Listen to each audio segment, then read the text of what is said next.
Ada cerita seru nih dari timnas kita. Bayangin, PSSI udah umulin skuad, semua fans sudah semangat, tiba-tiba ada kabar, satu pemain harus dicoret. Keputusan di menit-menit akhir ini jelas bikin heboh. Nah, kali ini kita bakal bongkar tuntas apa sih yang sebenarnya terjadi di balik layar skuad Indonesia buat FIFA Series.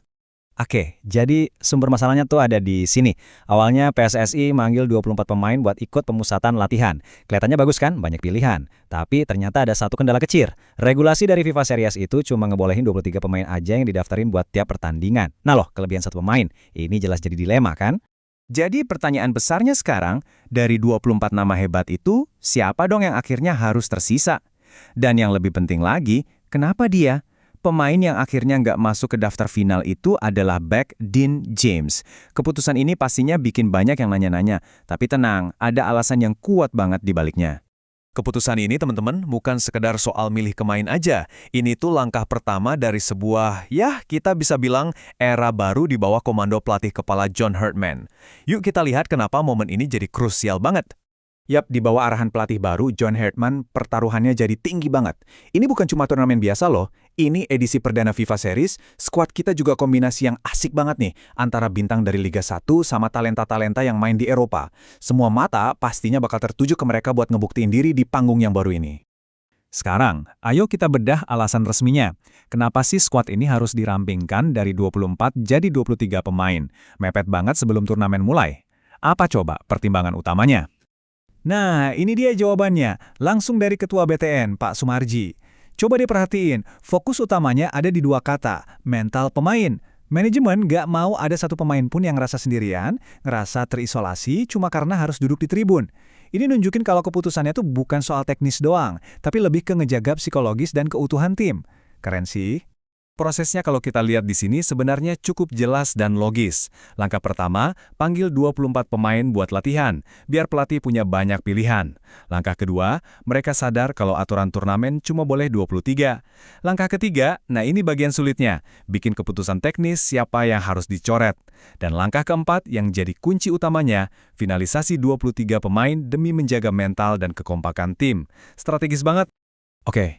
Setelah semua drama dan penjelasannya, sekarang yuk kita lihat siapa aja sih 23 pemain yang akhirnya terpilih buat mewakili Indonesia di ajang penting ini. Siap-siap, ini dia skuad finalnya.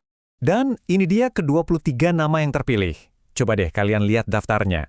Kelihatan banget kan dalamnya skuad kita sekarang, terutama di lini belakang sama tengah.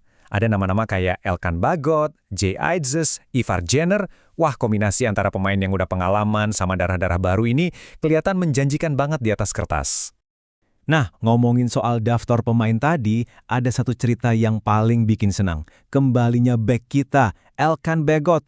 Setelah beberapa waktu nggak kelihatan, kehadirannya yang menjulang tinggi itu bakal nambah kekuatan dan bikin pertahanan kita makin solid. Sebuah comeback yang benar-benar kita tunggu. Skuad udah final. Sekarang waktunya buat natap ke depan. Ujian besar pertama buat tim racikan baru ini udah ada di depan mata. Yuk kita intip jadwal pertandingannya. Perjalanan kita dimulai tanggal 27 Maret lawan tim dari zona CONCACAF, Saint Kitts dan Nevis. Kalau menang, jadwalnya padat banget. Cuma selang 3 hari, mereka harus langsung main lagi di final atau perebutan tempat ketiga, lawan pemenang antara Bulgaria atau Kepulauan Solomon. Bener-bener nggak ada waktu buat santai. Dan jangan salah ya, turnamen ini tuh bukan sekedar pertandingan persahabatan biasa. Ada poin ranking FIFA yang dipertaruhkan. Kita kan baru aja berhasil naik ke posisi 121. Dan yang paling penting, kita berhasil nyalip Malaysia. Jadi kemenangan di sini krusial banget buat terus naik peringkat dan nunjukin taring kita di panggung dunia. Jadi, semua udah siap, drama pemilihan pemain udah selesai, skuadnya udah mantap, dan lawan pun udah menunggu. Pertanyaan besarnya sekarang buat kita semua, apakah skuad di bawah asuhan John Herdman ini adalah tim yang tepat untuk memulai era baru sepak bola Indonesia?